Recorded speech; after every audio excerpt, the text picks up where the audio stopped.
ನಮಸ್ತೆ. 7/3/2026 ಶನಿವಾರ, 7th March 2026 Saturday. ಇವತ್ತಿನ ದಿನದಲ್ಲಿ ಸೂರ್ಯೋದಯ 6:32, ಸೂರ್ಯ ಅಸ್ತಮನ ಅಂದರೆ ಸಂಜೆ 6:29. ಈ ದಿನದಲ್ಲಿ ತಿಥಿ, ನಕ್ಷತ್ರ, ಬೇರೆ ಬೇರೆ ವಿಷಯಗಳನ್ನು ನೋಡೋಣ.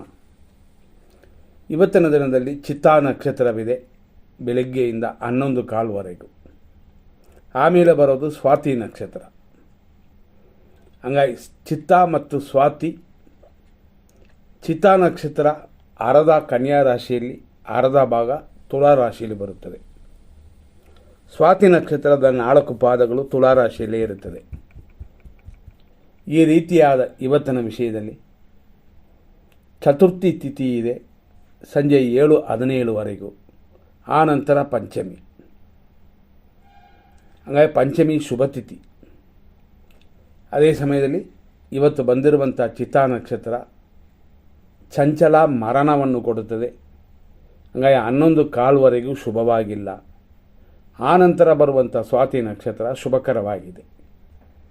ಆದ್ದರಿಂದಾಗಿ ಇವತ್ತು ನಕ್ಷತ್ರ ಯೋಗ ಸ್ವಾತಿ ಅದು 11:15 ಮೇಲೆ ಉತ್ತಮವಾಗಿರುತ್ತದೆ. ಅದೇ ಸಮಯದಲ್ಲಿ ಸಂಜೆ 7:17 ಮೇಲೆ ಬರುವ ಪಂಚಮಿ ಇನ್ನೂ ಚೆನ್ನಾಗಿರುತ್ತದೆ. ಈ ರೀತಿ ತಿಳ್ಕೊಂಡು ನಿಮ್ಮ ಕಾರ್ಯಗಳನ್ನ ಮಾಡ್ಬೋದು.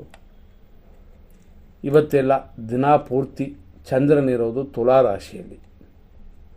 ಹಂಗಾಗಿ ಇವತ್ತು ಯಾವ ಮಕ್ಕಳು ಹುಟ್ಟಿದ್ರು ತುಳಾ ರಾಶಿ ಅಂತಾನೆ.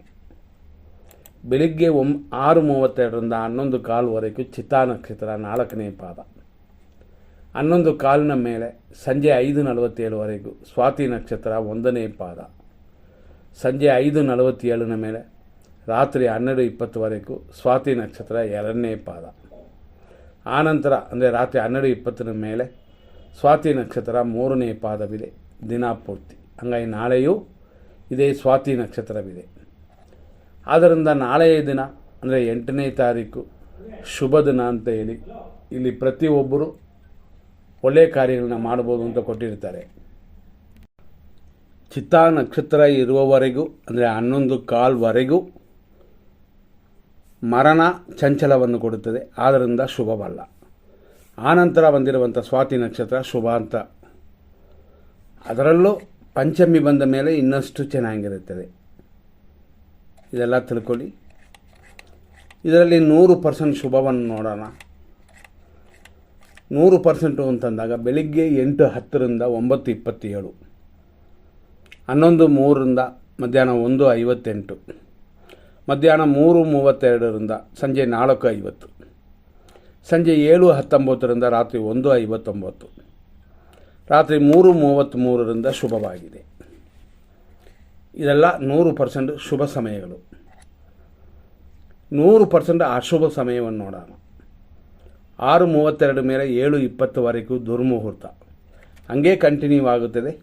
7:20ರಿಂದ 8:08, ಹಂಗಾಗಿ 6:32ರಿಂದ 8:08ವರೆಗೂ ದುರ್ಮುಹೂರ್ತ. 9:31ರಿಂದ 11:01ವರೆಗೂ ವಿಷಕಾಲ. ಮಧ್ಯಾಹ್ನ 2:01ರಿಂದ 3:30ವರೆಗೂ ಯಮಕಂಡ ಕಾಲ. ಸಂಜೆ 4:52ರಿಂದ 6:54ವರೆಗೂ ಮೃತ್ಯು. ಸಂಜೆ 5:23ರಿಂದ ಸಂಜೆ 7:08ವರೆಗೂ ನಕ್ಷತ್ರ ವಿಷಘಟಿಕಾ ಕಾಲವಿದೆ. ಅದೇ ಥರ ಸಂಜೆ 6:54 ಮೇಲೆ 7:17ವರೆಗೂ ಅಗ್ನಿ. ರಾತ್ರಿ 2:01 ಮೇಲೆ 3:31ವರೆಗೂ ವಿಷಕಾಲ. ಇದರಲ್ಲಿ ಯಾವ ಕಾಲಗಳು ಪ್ರಾರಂಭ ಮಾಡಬಾರದು. ಎಚ್ಚರ. ಮುಂದಿನ ಸಂಚಿಕೆ ನೋಡೋಣ. ಧನ್ಯವಾದಗಳು.